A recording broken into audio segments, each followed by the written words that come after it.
Assalamualaikum, my name is Nurul Fadiah binti Abdul Aziz. My matric number 270163.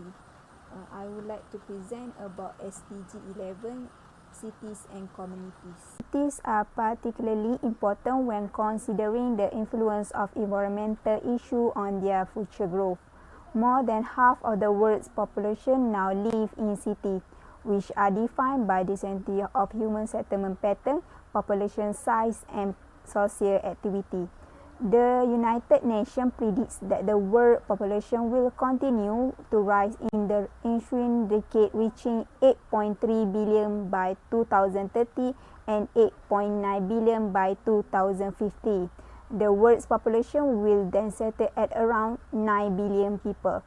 By 2050, the world population will have increased by 1.5 billion people compared to an anticipated 7.4 billion in 2015.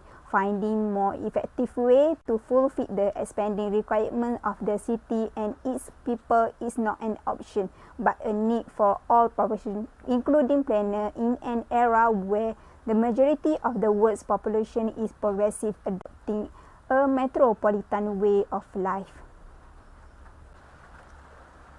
SDG 11 aims to make cities and human settlements inclusive, safe, resilient, and sustainable. This requires several things such as adequate, safe, and affordable housing, a sustainable transportation system for all, and inclusive, safe, and accessible green and public space.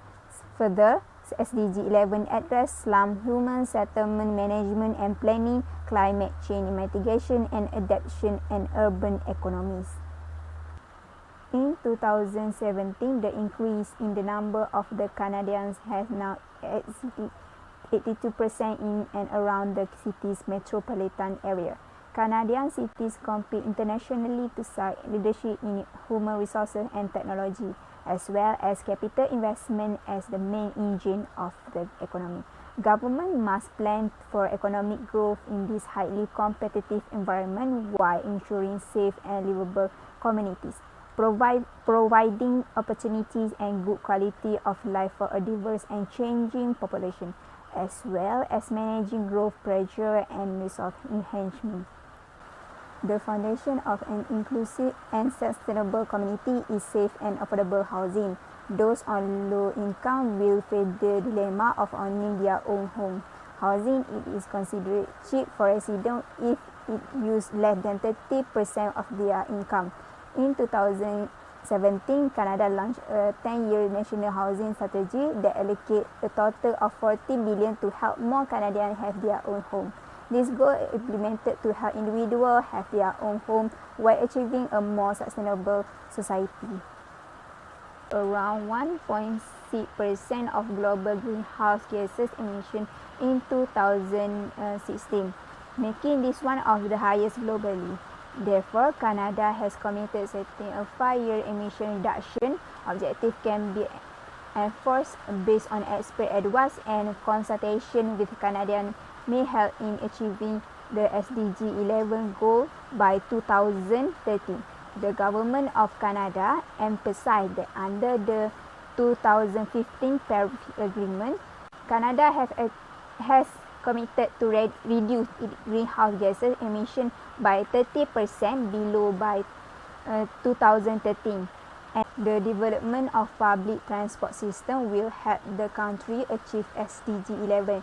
The improvement of Canada's public transport system will help the country transition to a low carbon economy by reducing air pollution and greenhouse gas emissions. Over the next 10 years, the federal government will invest to $28.7 billion to improve the capacity, quality, safety, and accessibility of public transport infrastructure. To reduce car use, eliminate greenhouse gas emissions from the transportation sector, and meet the objective of becoming a zero-carbon city by 2050. The city must develop additional car and pedestrian-free zones throughout the city. More than 6.3 million people live in Toronto's neighborhoods and cities. It is the largest city in Canada. The City of Toronto aims to achieve long-term objectives to reduce greenhouse gas emissions, strengthen economic system, improve public health standard, and improve infrastructure facility in Toronto. The 15-minute city model is an area-oriented city layout that has basic infrastructure facility where the community can shop, entertain, play a park, go to school, and get health care. The purpose of 15-minute city is to limit car use and encourage residents to walk. The 15-minute city is used to create more infrastructure facility in each residential area. All countries are concerned about climate change, global inequality, and recovery from the COVID-19. Following the restoration of COVID-19, the city must be redesigned by encouraging communities to walk, improving public transportation facilities, as well as maintaining greenhouse area.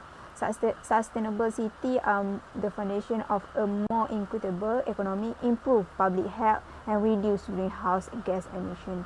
Government must take firm and aggressive policy measures to achieve the goal of sustainable cities and communities.